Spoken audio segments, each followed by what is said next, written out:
I'm standing in front of the barley management trial. This trial compares effective management on barley grown for malt versus feed. Many producers grow malt varieties.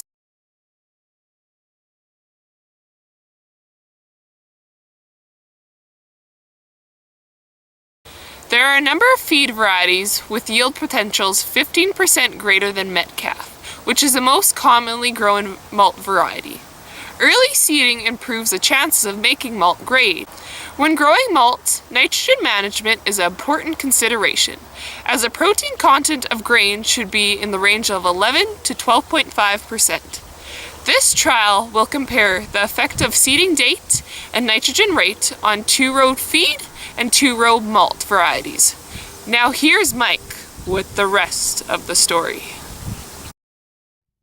Behind me you can see the site that was conducted at Yorkton. This site was taken care of by ECRF and Parkland College. There were 2 other sites. One was at Indian Head, taken care of by IHARF, and the other was at Scott, taken care of by Warwick.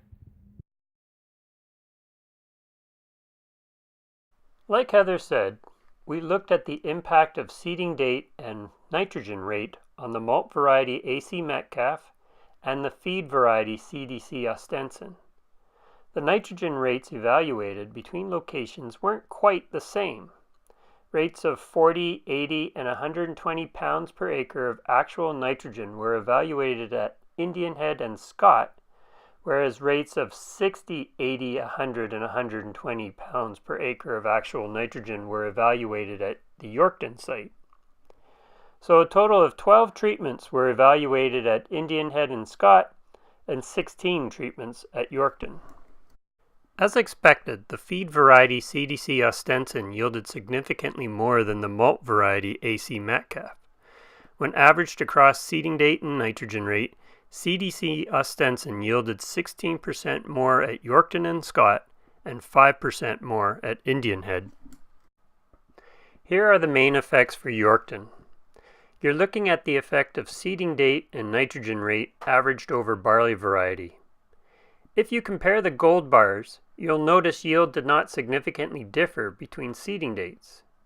If you look at the blue bars, you'll note yield did not respond to increasing nitrogen rates above 60 pounds per acre.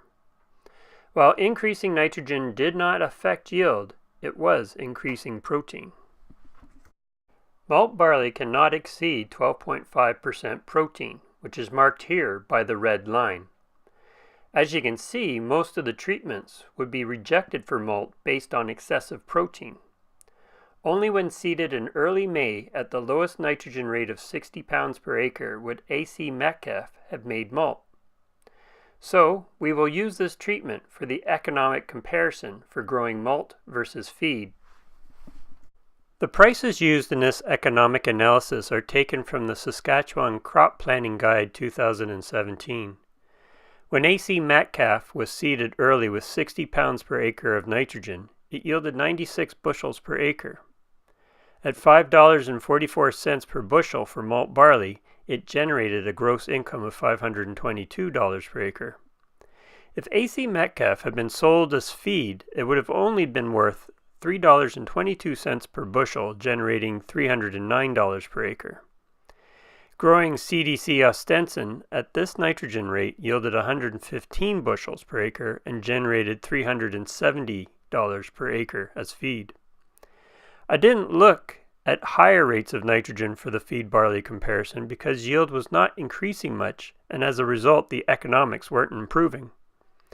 So growing AC Metcalfe instead of CDC Ostenson was risking a feed loss of about $61 per acre, which is the difference between selling CDC Ostenson versus AC Metcalfe for feed. On the flip side, growing CDC Ostenson for feed instead of AC Metcalfe for malt was risking a loss of $151 per acre. So, by using my cowboy mathematics, I have determined that growing AC Metcalfe for malt would only prove to be less profitable than feed if malt could not be achieved more than once in 2.5 years. Of course, I'm making the case for growing malt appear a little better than it really is, because I know from 2020 hindsight what treatment will produce the most economic malt.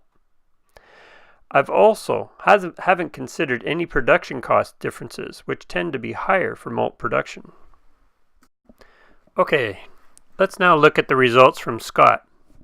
Here we're looking at the main effects of seeding date and nitrogen rate averaged over variety. Like Yorkton, yield between the seeding dates, represented by the gold bars, didn't differ. You can see by the blue bars that the yield was maximized at 80 pounds per acre of nitrogen. Unlike Yorkton, none of the early seeded barley made malt because Scott experienced wet conditions prior to harvest, which chitted the grain. However, some of the late seeded treatments did produce malt-grade barley. The best malt treatment was at 80N, where yield was maximized and the protein levels were still below 12.5%. Using this treatment for comparison, we can now assess the economics of growing malt versus feed at Scott. Seeding AC Metcalf in late May with 80 pounds per acre of nitrogen generated $582 per acre as malt, and would only generate $318 per acre if sold for feed. Seeding CDC Ostenson in late May with 80N generated $389 per acre. Again, I didn't look at higher rates of N for feed barley because they were less economic. So growing AC Metcalf instead of CDC Ostenson was risking a feed loss of $45 per acre.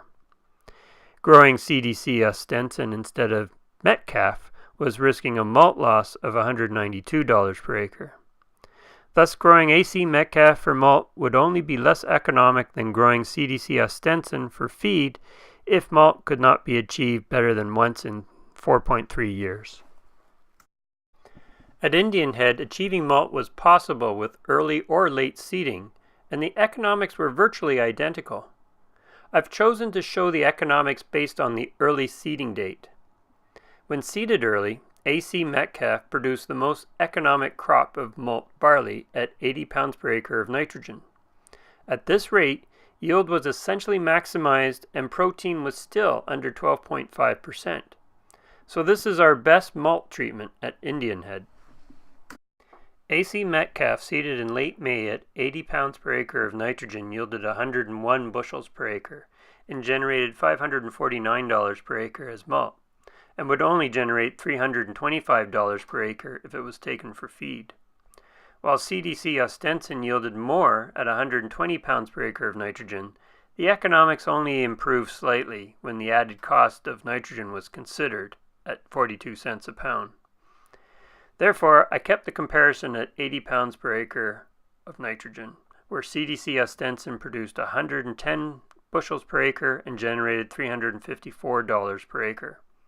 So growing AC Metcalf instead of CDC Ostenson was risking a feed loss of $28 per acre, and growing CDC Ostenson instead of AC Metcalf was risking a malt loss of $195 per acre. Growing AC Metcalf for malt would only prove to be less economic if malt could not be achieved more than once in 6.7 years.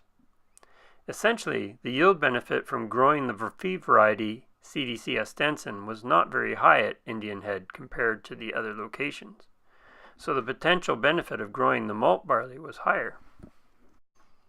Conclusions. I started this study thinking feed barley should be grown more often, as only 80% of malt barley varieties are actually selected for malt, and we have higher yielding feed varieties. However, the case for growing feed has diminished in my mind. When averaged across location, CDC Ostenson was 13% higher yielding, but it would only be worth growing it for feed if the chance of growing AC Metcalf for malt was less than once in 4.5 years. In other words, if you can make malt more than once in 4.5 years, you should be growing malt all the time. In the future, it is likely that the benefit of growing malt over feed varieties will be even greater. Newer malt varieties have comparable yields to the best feed varieties. As these varieties are accepted by maltsters, there may be little reason to grow feed varieties. To achieve malt, early seeding tends to do better.